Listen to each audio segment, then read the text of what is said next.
What's good, everybody, and welcome back to The Athlete's Point of View. I am your host, the relentless Shad Walters, as usual, and I know it's been a very, very long time, but I definitely want to get back to it and be consistent with it. So we got a lot of good stuff to talk about today. We're going to talk about UFC 313 and do some breaking down of that. Alex Pereira, Justin Gaethje, and there's that card is actually really stacked, so I'm excited to watch it. And but first things first, I kind of wanted to break down my most recent fight. For those that don't know, I took my first professional loss. I don't even know if I was pro yet when the last time that I did this podcast, to be honest. So, I was 4-0 going into this fight. 2 submissions, 2 knockouts. Highly touted prospect, and it hurts. It still hurts that I lost this one because I see a lot of things that I could have done differently and done better. So, just really unfortunate that I didn't stick to a game plan, and he did. I'll try to show you guys in the fight where I think that I could have done better, and areas that he did well, and all of that. So, but yeah, just a little update as far as like how my life is going, what we're doing right now. We're not the least bit deterred. 4-1, still great. I mean, now the pressure of being a prospect isn't really on my shoulders anymore. So, an undefeated prospect, and because that can be really that can be stressful. A lot of my family came out to this last fight, and it was really nice to have all of them supporting me there. I just ended up feeling really bad when I lost, but it was a decision loss, and there's nothing to be ashamed of. I did the best that I could. He was just closing doors that I was trying to go through, and I wasn't trying to go through the right doors. He stuck to a game plan. He got a takedown at the end of each round, but honestly, I beat the brakes off this dude. He had to wear sunglasses afterwards indoors, and there wasn't much visibility at all, but I know his face was like a pumpkin the next day. And I beat the brakes off this dude, but he was just tough, and you can't finish everybody sometimes, but my game plan moving forward is just to be relentless finishing pressure going forward. I'm gonna fix the things that I can. I'm gonna do all I can do, and that's all I can do. So, other than that, that was just about a month and a half ago. Yeah, about a month and a half ago. It was January 26th, I believe. Yeah, January 26th. I'm not going to lie. He hit me probably one good time that I can remember. But other than that, I spent the first month, I was getting dizzy spells. I was getting concussion signs, and I was surprised because, like, I've been hit harder by training partners before. So it was really weird. But I took precaution, took care of myself. I did practically nothing but play video games and spend time with my kids. I did practically nothing but play video games and spend time with my kids the whole month after my fight. And so, but that was pretty demoralizing. I was like, man, I want to get right back to it, but when it comes to your brain, you can't take no chances. So took care of myself. I didn't gain a bunch of weight. Like, I'm still shredded as fuck. I I started training again about 2 weeks ago. I think like a week and a half ago, but not training too crazy. I was taking it easy at first, but now my head and everything's all better. But even though I couldn't like do kickboxing or MMA or anything for that month, I didn't even I couldn't run either because my foot was, both of my feet get destroyed like every single fight. I just throw a lot of kicks, and so those were pretty hurt for a while there. But mostly my left hand is not structurally sound anymore, and it's pretty banged up. So I'm still healing from that for the most. It's mostly healed, but I'm still healing from it. But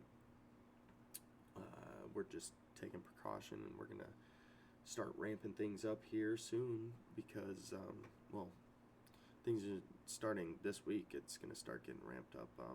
The LFA is actively looking for an opponent for me for April 18th, and I believe that's in South Dakota, which I've been there before already, and honestly it was beautiful. It was a great experience. I love traveling across the country, man, and just seeing new places, and I had a ton of weight to cut, and the weight cut was pretty bad at the end, but most of the weight cut was really fun. It was because I put on a bunch of layers and went running. Me and my coach Tom went running and just exploring, and so we seen some pretty cool stuff. We got some great pictures and some amazing scenery, and it was really fun. So it took some of the suck out of it, but it was still a really hard weight cut. But last time I was in South Dakota was when I got that 11-second knockout. So I'm still currently the record holder for the fastest knockout in LFA flyweight history at 11 seconds. So for those that don't know that, you can go and see that video. It's on my page. It's on my channel. And that guy was from Jackson Wink, which is John Jones' old gym, Holly Holm, and at the time Cyborg was training there as well. So it was a big deal to me. It was a pretty cool moment to set a record, and who knows when that record will be broken. So I'm pretty proud of that. But my first pro fight was in Texas. Knocked him out in the second round with a vicious knee. Put him out like a plank. And second pro fight, up to this one, this was my hardest fight. But the fight before that, my second pro fight, it's on my channel as well. I got dropped twice in the second round. Came back, choked the guy out. Third pro fight was the 11-second knockout in South Dakota. And then my fourth pro fight was in Santa Cruz, California. And I choked him out with a guillotine straight to sleep, still holding on to the single leg in the first round. So that was pretty sweet. I never put somebody to sleep with a choke before, so it was a vicious guillotine, and so go check that one out on my page as well.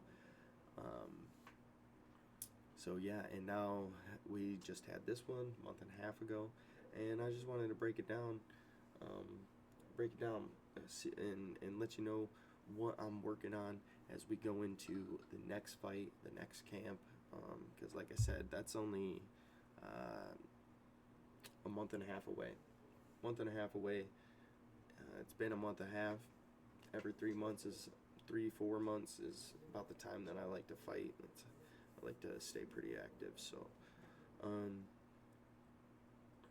yeah, let's just get right into it. I'm gonna start the video here, and so as you can see, 6 years older. He's got 2 inches on me, but he did not look like he was 5'8", because he has he hunches over And so it definitely didn't seem like he was 5'8". It didn't seem like he had a reach or a height advantage in any way.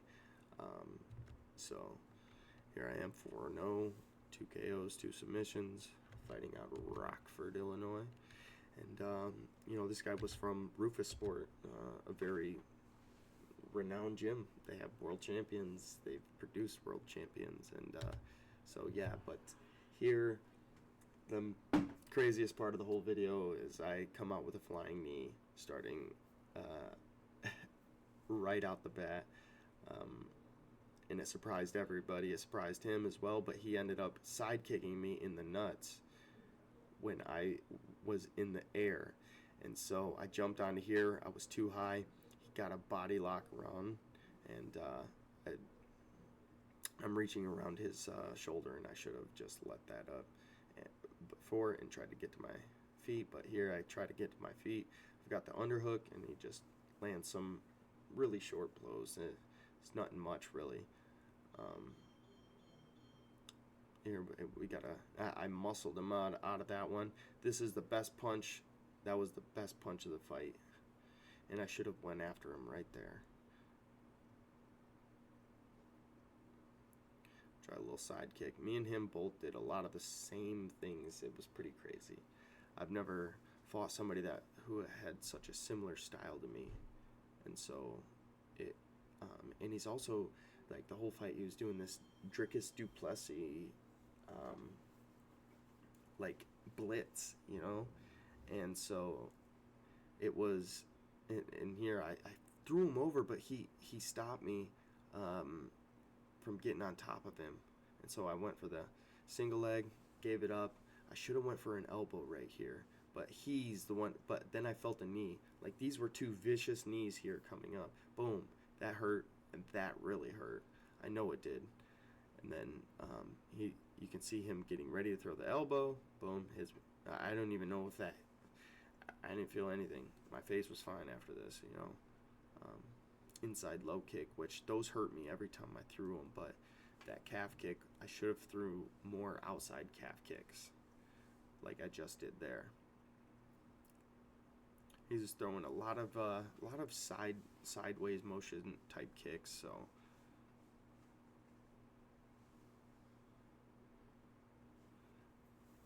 Another inside low. He's talking back to him. I had to flex on him a little bit, but I didn't land anything with it. That would have been really cool, but that was a good combination there for me as well. But the biggest problem is that when he engages, I just move back. I throw a couple shots, but I need to take one step back and fire forward afterwards, like that. I just moved completely backwards and didn't do anything afterwards, and that's how he got ahead, and that's how I wasn't able to, like, establish my game plan. But I also want to talk about something that I wanted to talk about later when Alex Pereira was when he fights people, and it's kind of what I do, where you just you create pressure off of your footwork, and even though I keep moving back, I reestablish the center of the octagon, and then I get my forward footwork moving, and so right there I shouldn't have, like, I need to get off the center line instead of just moving straight back. Try to tomahawk elbow there as well. I've been working that, and he tried to throw one as well. I told him right here that I said that wasn't shit.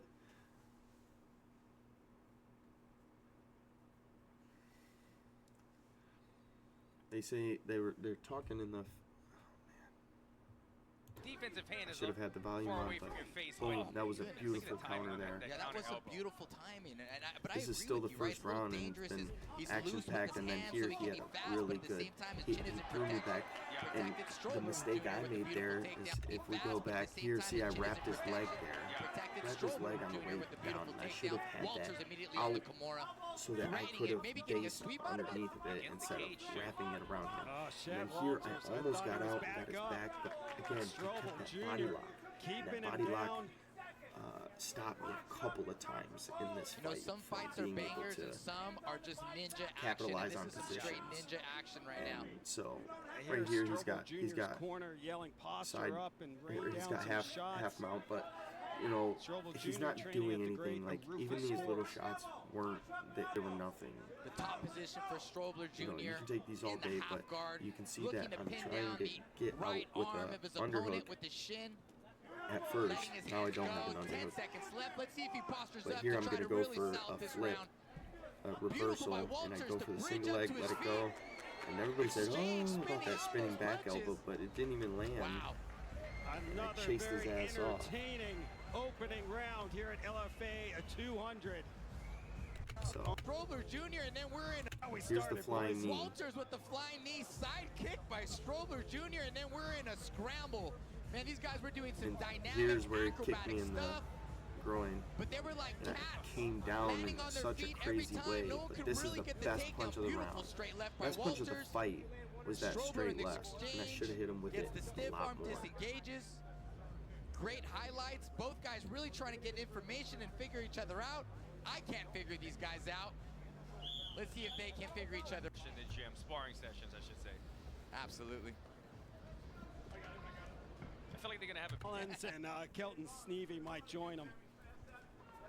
Action underway in the second round here in the LFA bantamweight division. As I said, the mistakes that I made here was every time I he keep went, picking up on I moved both guys, backwards.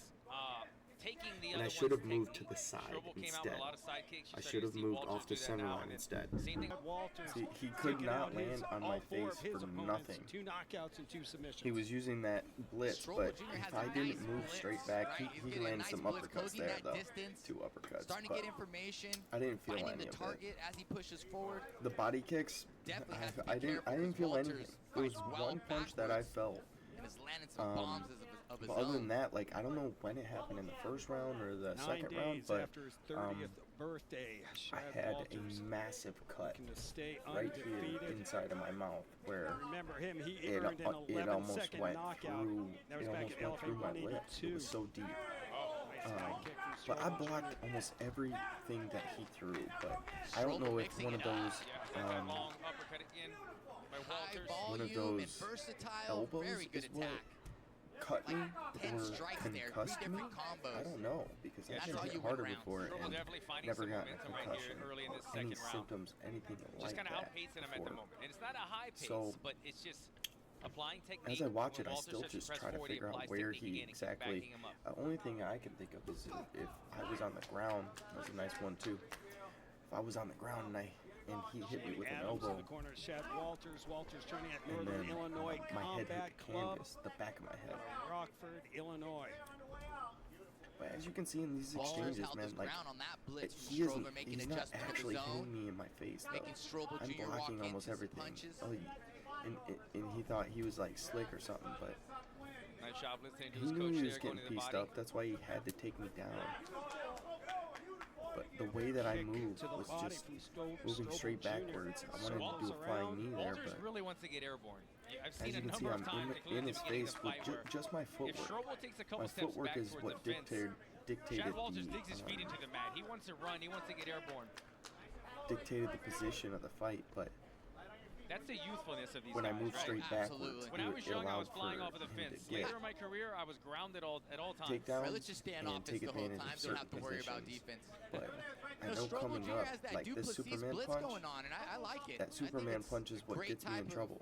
Striking, because you know stuff I about throw that, it Alan. You know how and- to blitz forward, shifting stances just intelligently, not grabs leaning me. forward, but setting up strikes and managing the Covers distance. and then grabs me. That was a nice kick there. He thought he was being slick. Make sure you're following Nothing. the Legacy Fighting Alliance on all social media platforms at LFA Thought I Fighting. kicked him low. He's good. Good sportsmanship.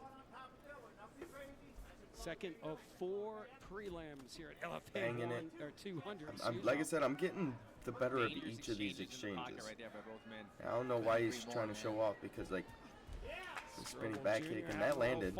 This is where I threw the Superman punch, and he just grabbed a hold of me, blocked and grabbed a hold of me. Hey, took advantage of a great opportunity. And I go for an armbar transition here. It was pretty slick, but he did the right thing and just picked me up instead.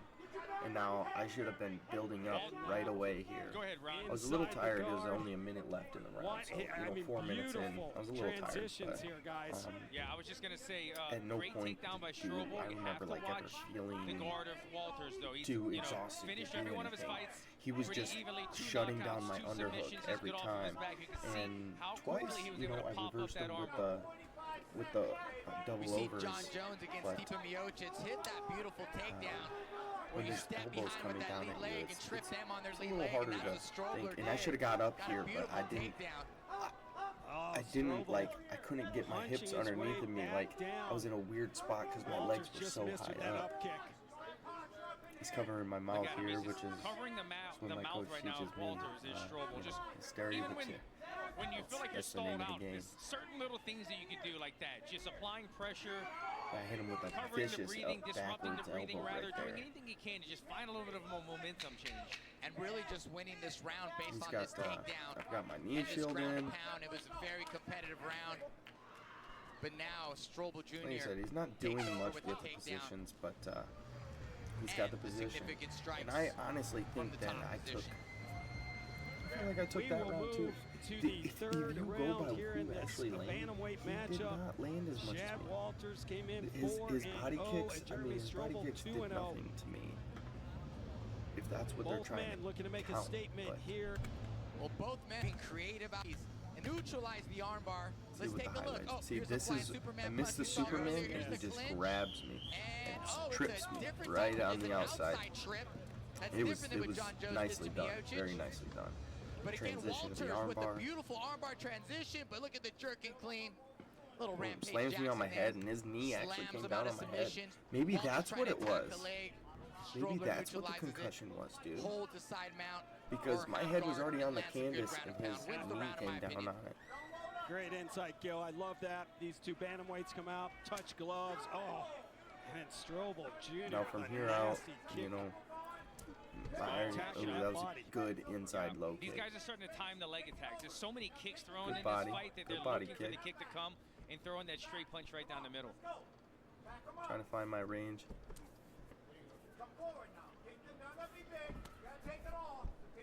Strobel Jr., this is his first appearance as a pro in the LFA Octagon. He got a win as an amateur, beat Andre Sellers. He's a good referee. I like this referee, to be Man, honest. I mean, this card, it just shows the depth of this card because on any given other LFA card, these guys would probably be on the main card, right? I mean, these are Without a high-level doubt. fighters, right?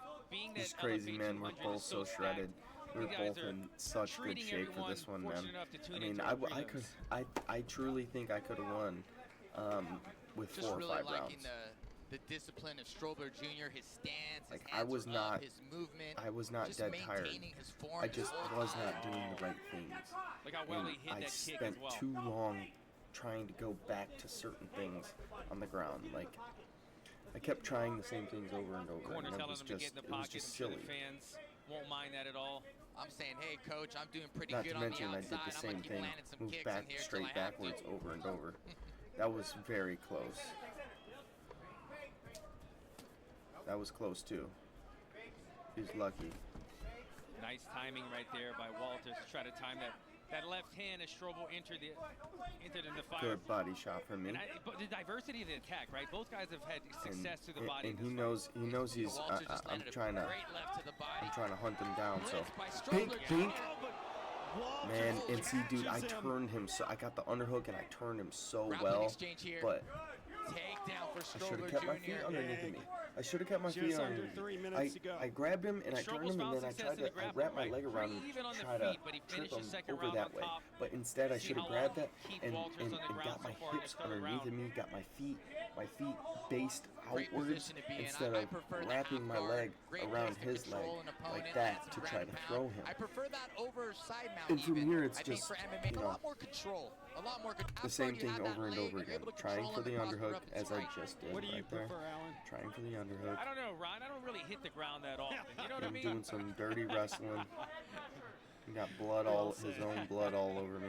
No, he's right. And like this is something that like Randy Couture really No, and the crazy thing is that might have cut me too. The higher you get up in weight, That might have been. I don't think that was the one that cut me. I remember taking a drink in the corner and feeling like it was so. A drink of water and feeling like it was so thick, and all I could taste was like iron and blood.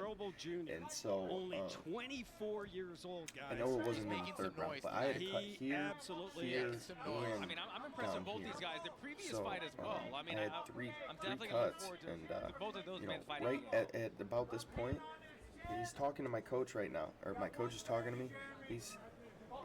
My coach said, he's just gonna hold you there, and he said, this is yes, I am. Ground time And I adding said, up for Strobel right here. I thought totally fucking pussy. Walters might be And able so to scramble and here, escape. my coach said, give him your back after a because while, we've been but working on that. And Strobel like doing this a nice position, job I'm not eating scared up some of. time in this Well, matchup. and now I end up in a really bad spot. This is like the worst spot Yeah, you got could his arm possibly pinned be. right there. When they have your glove and with Holding the MMA arm gloves, back. man, you can This is get a the horrible grip on it. position if So you're on my bottom hands right now. behind my You're back Walters. right now. He's got your Can't arm defend on that side. pinned behind his back. I He had can't to defend himself on that with side. everything Reminds I me had of Chris to Hordesky getting get that pinned Oh back. my goodness! You remember that fight? Yes. And then The old days. In the From IFL there, back in the day. Full mount for Strobler Jr. now. Full I'm mount in gonna that go and scramble. I'm gonna try to give him my back Huge again so I moment can get up for Strobler Jr. taking over this fight. because the underhook wasn't 35 working. I seconds just ran out left. of He's time, about to man. get a victory here. Let's see if he ran out of postures time. up Yeah, and really goes for the kill. 30 4 or seconds 5 rounds, I win. It's Ryan Schultz that was pounding away at Hordesky. Here he started trying to rain him down. Jeremy Strobel Jr. finishing this round strong. Strobel really It was just only a heavy on the couple. hips right now. Using his feet as well to lace him in, kind of grapevine it when he needs, when he feels like he's off balance, but maintaining the Can top opener position with dominance so far in this last round. A great mixture of ground and pound and holding the position. Intelligent grappling for MMA by Strobler Jr. And I believe he wins this fight. Well, and the round ended A anyway. huge third round for Jeremy Strobel Jr. We pray. Somebody's O has got to go as we welcome in some of our new streaming partners here tonight for LFA number 200. We're glad that you could join us here on the LFA Fight Network. There is that fight. I pretty much broke down everything that I think is that I need to work on. Pretty much talked my butt off that whole time. So, you know, we just get right back to work, right back to the drawing board, and I think the approach that I'm taking now is going to be very successful, and I'm going to go on another tear. So, with that being said, yeah, we're going to go straight into the UFC 313 card breakdown. And honestly, this card is fire. There's some really good fights on this. So, we'll just go through it real quick, and then I'm gonna let you know my opinions on all of them. So first off, we got Alex Pereira versus Magomed Ankalaev in the main event. In the co-main event, we have Justin Gaethje versus Rafael Fiziev. Jalen Turner versus Ignacio Bahamondes. Amanda Lemos versus Yasmin Lucindo. King Green, he goes by King Green now. Bobby Greenberg versus Mauricio Rufio. Like, dude, this is gonna be a banger, or Bobby's going out quick. Yeah. So Curtis Blades, he's from Chicago, man. I like my old training partner was like roommates with him in college when they wrestled. So you know, I support him. Just like Corey Anderson, I support Corey Anderson 100%. I literally serviced his house, his parents' house, for a salt delivery for their water softener when I worked at Culligan. And I met both of his parents. They own a company, but they're amazing people. They were super cool. Then we got Joshua Van versus Ray Suruya. That, I mean, I don't know anything about this guy, but he's 10-0 and 100% finish rate. So yeah, But Joshua Van, he's short, but the dude can bang. The dude can bang. This is going to be a slept-on fight, and this is going to be a banger. Bruno Ferreira versus Armen Petrosyan. I'm pretty sure Armen Petrosyan hasn't fought in a long time. Either that or he just started fighting again, because I feel like I remember watching him when I was a teenager. But next we got Alex Morono versus Carlos Leal. Alex Morono, I mean, you can't miss a Morono fight, but why is he a minus 900 favorite? Because Alex Morono is a dog. We're gonna have a look into that one. All right, we've got Myron Santos versus Francis Marshall. I know Myron Santos is definitely a cannon, so Chris Gutierrez and Josh Castaneda. See a lot of leg kicks coming in that one. Jordan Santos versus Ozzy Diaz. And that's all we got for UFC 313. All right. So, main card, we got Magomed Ankalaev versus Alex Pereira, the champion. 12-2 versus 20-1 and one no contest. Right? So, the only loss that he has is to Paul Craig by triangle choke, I believe. That's the only time Magomed has lost. They're both on a win streak, obviously. 6'4" versus 6'3", 205, 204 and a half. So Pereira has a 79-inch reach. Magomed has a 75, so 4 inches. But the leg reach is 2-inch disadvantage for Alex Pereira. So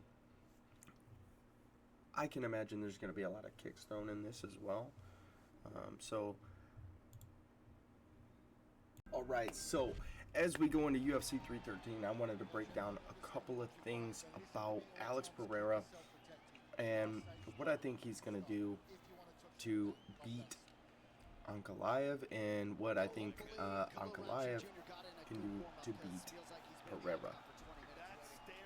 So first we're going to break down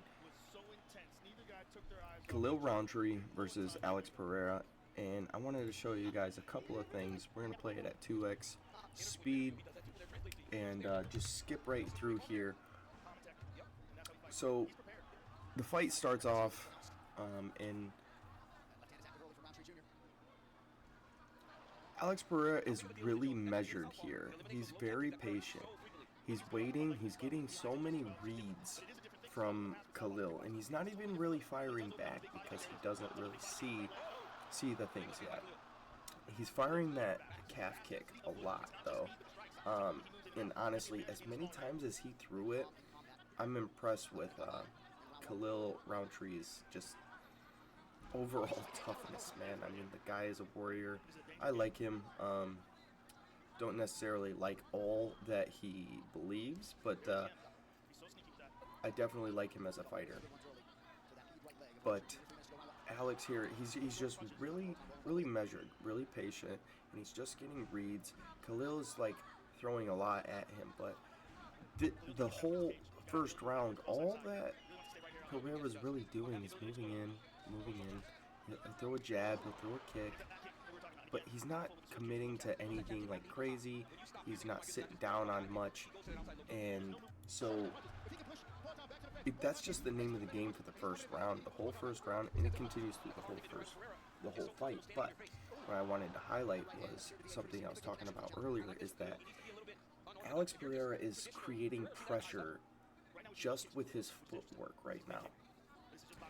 The entire fight he put Roundtree on his back foot, and Alex would only move back when Roundtree engaged. And it's almost like similar to how I reacted to all of my opponent's punches in the last fight. Literally, he's moving back in the same way, and that might be because he isn't as experienced in grappling either. So that was the whole first round. He's just very measured, using his footwork to generate the pressure. And from there, just by doing that, Khalil Roundtree can't... See, look, at the beginning of both rounds, Roundtree started by leading the dance, and he had success. It was very short after, this is 30 seconds in, or 40 seconds in, he submits to the back foot. And from here out, pretty much the rest of the fight, Pereira is leading the dance with his lead left foot. And that's what a lot of people don't realize, is that the southpaw versus orthodox is extremely tricky. There's so much more distance there than there is between two orthodox and two southpaw. There's so much more distance when it comes to your lead hands meeting, right? It's harder to land the jab because their lead hand is pawing right at your jab. Their jab is right there, and their cross is right there. So it's very difficult. You really have to strategize on how to enter in the pocket. And Khalil Roundtree did an amazing job here at staying on the outside of Pereira's lead foot, but at the same time, he was just succumbing to taking the back foot. And then when he's on the back foot, he's not feinting enough. You don't see enough feints. I mean, yes, they're here, moving their hands and stuff, but every time that he moves forward, Alex knows that he's throwing a punch. And he knows he just got to dip off just a little bit. And then that's what Alex does, is over time, he picks people apart. This is another part I want to break down. People thought he caught him. I don't think he caught him with that, with anything in that mix. And it didn't matter because he's doing, like I said, all Alex has to do is wait for him to actually move and then get out of the way. Khalil isn't, he's not feinting, he's not setting anything up enough. And so he just continues with this pressure, up with the footwork, and he just grinds you down. Jab, pop jab, pop jab, pop jab, low kick. And that just eats away at these guys so quickly, though. It's amazing, to be honest, how powerful he really is, that he can just cut all of these really tough guys down. You know, the problem with that low kick, though, is that Ankalaev can wrestle. Khalil Roundtree is not known for his wrestling. He has wrestled, but everybody knows he wants to stand and bang, and so does Pereira. But I don't think that Ankalaev is that stupid to just play his game. You don't get to 20-1 by not being smart about your game plan. And so here we're coming up on the next part that I wanted to talk about, is that even though Khalil's tough, you know, that toughness sometimes just, it's not enough. That's what happened in my fight, though. I thought I could walk through anything in my training camp. You do so much training and so much believing in yourself that, like, you just will yourself to just believe like you've already got this, you know. And you know, as tough as I was, you know, I just ran out of time, and I didn't do enough, and it really, I'm excited, you know, a loss, I mean, especially like for Khalil Roundtree, you know, losing to a world champion in the way that he did, there's nothing to be ashamed of. And you know, I'm sure Khalil still loves this. He probably loves the sport even more after this, you know, and I do as well. So losses, even though, you know, boxing's a lot different, like if you lose your O, then it's like a big deal, but in MMA, man, you know, in fighting, I think that just, that's where you grow, man. That's where you grow the most, is in the losses. And I know after this loss, this first pro loss that I just took, I'm going to come out on a tear, man. I'm going to come out on a tear. And, you know, so I think Roundtree will too, if he decides to. But that's enough of this fight. He's going to finish it here very soon. He's just picking them apart over time. And like I said, Pereira doesn't have to do anything but react. Khalil Rountree did the same exact things the entire fight. And the thing is, Pereira,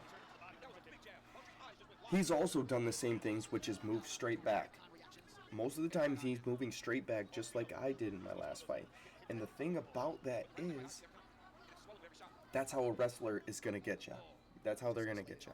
You know, when you get your head back over your base, even just a little bit, you get on that back foot, they're going to drive forward. And I think that could happen to Pereira, but Magomed can't let him lead the dance like he is leading the dance in this fight. He's definitely got to be careful of the low kicks because of, you know, we seen in the fight versus Jan Blachowicz, he definitely took some damage there, and it was affecting him. But Alex Pereira throws a lot of them. He hit Khalil with a lot of them in this fight. So I think it just affects everybody differently, but we'll see, man. Magomed Ankalaev versus Alexander Rakic. Right. So the whole first round, I mean, they just threw a lot of kicks. They just threw a lot of kicks. Okay. So, but this is important because Ankalaev's ability to defend the kicks, to withstand the kicks, and adapt to the kicks is going to be huge for his approach against Pereira. And you know, you can see as many times as you know, Rakic kicks him, he blocks it, and then he kicks him right back. I think in this fight, even though Rakic wanted a kick-heavy approach in the first round, Ankalaev outkicked him, and as you can see, Ankalaev has him on the back foot. He's using his footwork, but this is also another southpaw versus orthodox fight. So I am curious what it's going to be like if there's two southpaws versus each other. Well, no. Actually, if Ankalaev is southpaw, then it's going to be the same as Alex Pereira. So I think that actually gives Ankalaev better chances because, yeah, but the thing about being southpaw versus orthodox is that inside low kick is there. The liver body kick is there as well, but I personally, I don't see Magomed throwing as many kicks at Pereira as Rakic is right now. And the thing about this fight, as you can see, Rakic, though, unlike Khalil Rountree, Rakic, he's using a lot of energy to do these and move backwards and do these techniques backwards. He's a very explosive guy, and so he's getting tired. He's getting tired quicker than Pereira, and that's why Magomed is able to slowly wear him down. But as you can see, Magomed he's leading the dance with his feet, and so again, Rakic, just like Khalil Rountree, they're used to leading the dance, man. They're not used to moving on the back foot for an entire fight. And for one, I'll tell you, for personal experience, that is exhausting. And for two, you can't fight the same that you always do when you're on your back foot and you're not leading the dance. You're not able to get into your flow state how you want to because you're just more worried about seeing what's coming at you, right? So that's why the footwork, I stress footwork more than anything when it comes to training martial arts, because if your feet aren't in the right place, you can't do anything right. And then if you aren't able to turn the footwork into your favor, you're gonna end up on your back foot for an entire fight just like this. And Magomed is doing exactly what Pereira just did to Rountree. And got him on his back foot. He's jabbing, short combinations, kick, jab, jab, kick, and just picking him apart. So it's going to be extremely interesting to see how these two match up, because are they going to stand in the center and feint at each other? Like, what is going to happen? Who's going to be able to take the lead on the dance? You know, who's going to let that lead foot dictate where the fight takes place? Because if Magomed is able to get Pereira on his back foot, that is where Magomed is going to shine. He's going to either get Pereira against the cage, then transition to a takedown or a trip, or he's going to, I mean, essentially just like this. But then Rakic is strong, but as measured as Ankalaev is, he's very smart, guys. He's very smart in pretty much any of the situations that he ends up in. He's pretty smart, and I don't know if Pereira has the well of knowledge in all of these situations as Ankalaev does. I think it's going to come down to, can he weather the storm of Pereira? Because Rakic is a destroyer. I mean, people were scared of this guy because he's just a beast. I mean, you see that front kick right there? It's really fast, but here comes the third round, and I think Rakic is going to slow down just a little bit, but Ankalaev, again, leading the dance. Big left hand there. And if he can just do this, if he can do this to Pereira, he's going to have a lot of success, because he's going to get him up against the cage. But Rakic has actually done a really good job of keeping his back off of the cage, trying to stay closer to the center of the octagon, because the closer you get to the cage, that's when they're going to shoot. And so Pereira has good movement, though. He has really good movement to where he doesn't necessarily get caught in those positions, just like Rakic is doing right now. But, you know, like I said, he's on the back foot, and Magomed gets to pick what he wants to do. He sees everything coming. Rakic isn't throwing enough feints either. That was a good feint there, but he didn't capitalize on it. I think Pereira's going to throw more feints than these guys. He's not so much as like, I've never seen him, you know, have to move back an entire fight, right? So, and I don't know if Ankalaev has either. I mean, him and Jan Blachowicz went at it, but Rakic shoots a takedown here, so we'll see Ankalaev's defense real quick, but I don't think he's getting anything out of that. So Magomed's defense looks pretty solid, as we can imagine, being one of those Russian guys. But he's one of those guys that actually likes to strike. He mixes it up really well, and I think that's how he's gotten to 20-0 or 20-1. And he's just in better shape because, like, at this point he's in better shape because Rakic is doing this out of desperation. Ankalaev is not, because Ankalaev's led the dance and he's still got the energy. When you move on that back foot, man, it's just freaking exhausting, like no other. And so Rakic here he's starting to drown, and he's gonna Ankalaev just, you know, takes over, make sure that he's securing the win, making sure that the ring generalship, like the ring generalship is a big thing, man.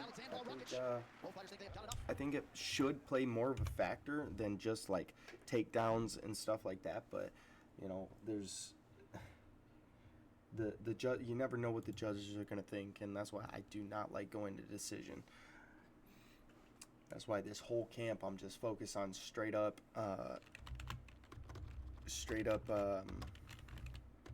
Relentless pressure. And last but not least, just for today, we're going to go over Gaethje and Fiziev 1.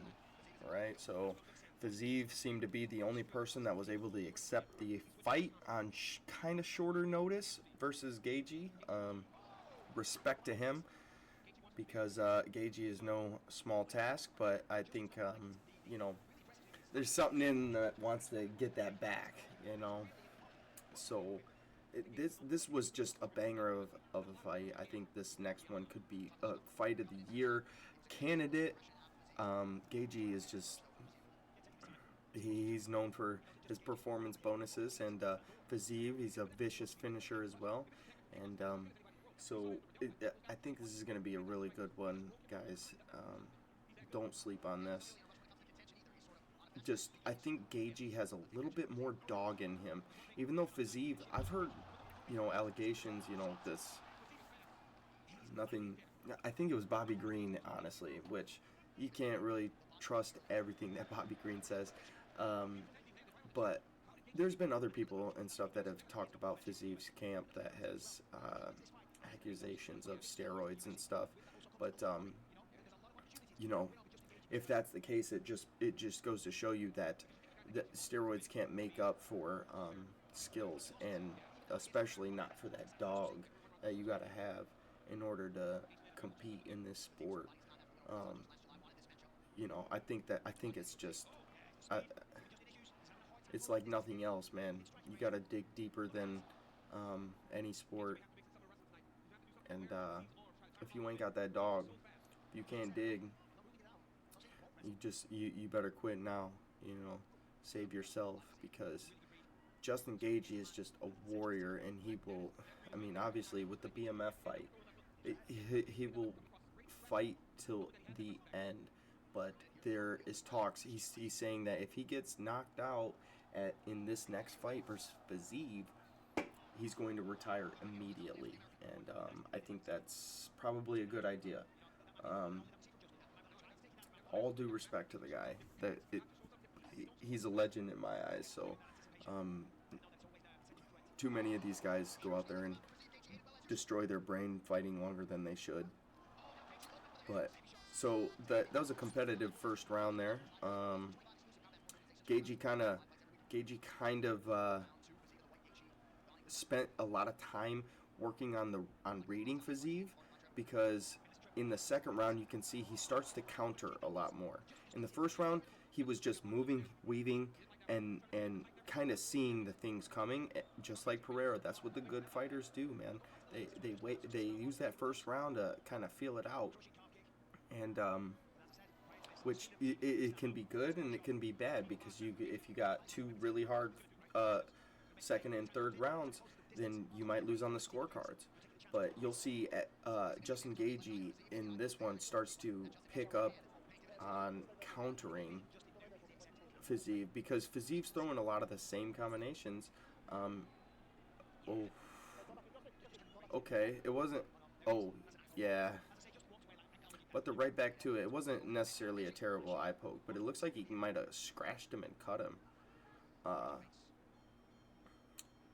But you'll see when Fiziev starts to engage, he's dipping off and then countering a lot of the times now. Which Gaethje has he's very, it scares me with the way that he dips. You could definitely get caught with a knee very easily by somebody like Fiziev. And I think maybe Fiziev might have picked up on that. We'll see, but yeah, you see Justin's willingness to get in the pocket now is much higher, and he's taking the shot or moving from the shot and then firing right back. And this is such a, it's like a hard fight. It would be so hard to score this fight, or count the significant strikes, because man, every time they go at it, they're both dipping their head and weaving and throwing hooks, and so it's hard to even see what lands clean, to be honest. And I noticed Fiziev almost ends up with like a Philly shell type stance there, and he likes to throw the two bodies, boom boom. We'll see if he works on that in the next fight. But so Gaethje has the back foot right now. He's on the back foot, but the thing is that Gaethje, people know, when you come in at Gaethje, one wrong move could put you out, right? It could rock you. So Fiziev here, he's a little hesitant, and But I think they really get it cracking here in the third round. Gaethje definitely picking up a lot more reads, and Fiziev, he's just so explosive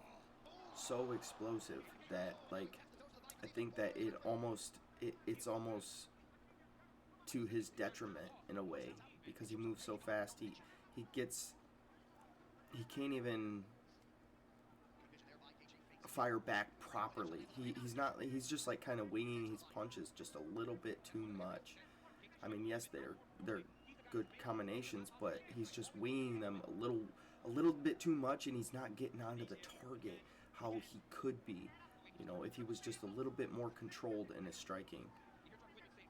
And he's throwing a lot of those uppercuts, and he's coming here, and here goes Justin trying to go for a takedown, and then he tried to throw a flying knee off of the takedown. He's just so creative sometimes. Everybody's so creative. Good jabs here from Gaethje.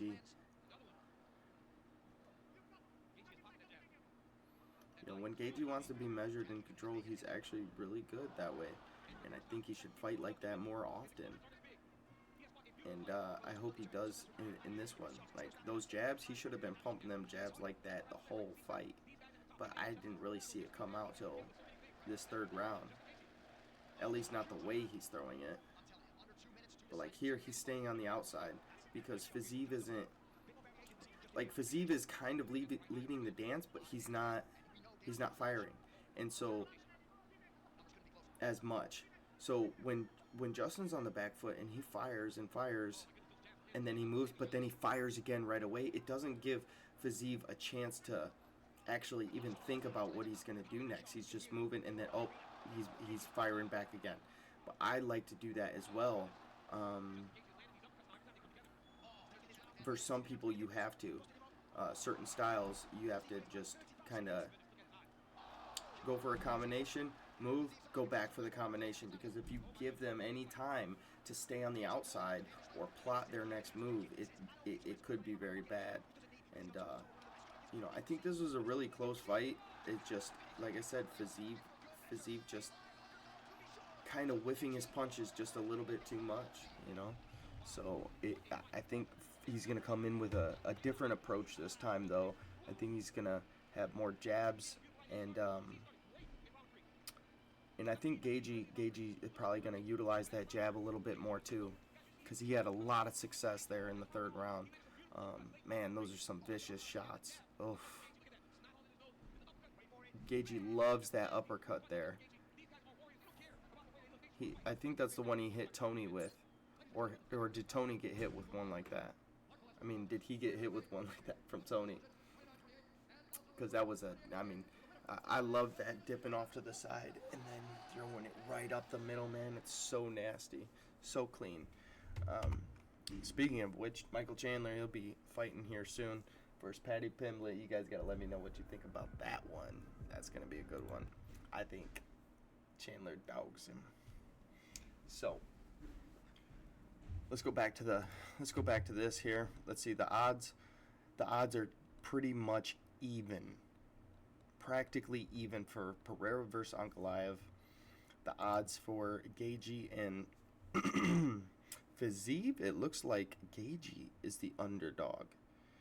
And I think that's probably just because of people are worried about his chin. I feel like people are worried about his chin. So, Gaethje, the underdog, that doesn't usually happen, but as far as my predictions, I think Alex Pereira wins by TKO in third round, and I think Justin Gaethje wins by knockout in the second round. As far as these guys go, I'm gonna go with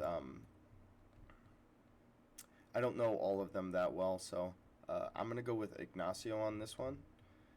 I'm going with Amanda Lemos because I like her boxing, man. I'm gonna go with Mauricio Rufy, man. That's don't sleep on that fight. That's gonna be this dude is a prospect, dude. Like, another level.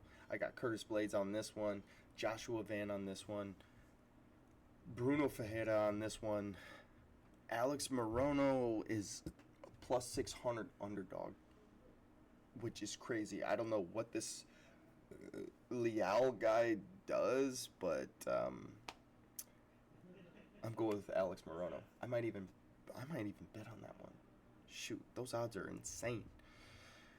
Myron Santos, Francis Marshall. Let's go with the American Francis Marshall. Chris Gutierrez and Josh Castaneda. I think, is this Castaneda guy from PFL?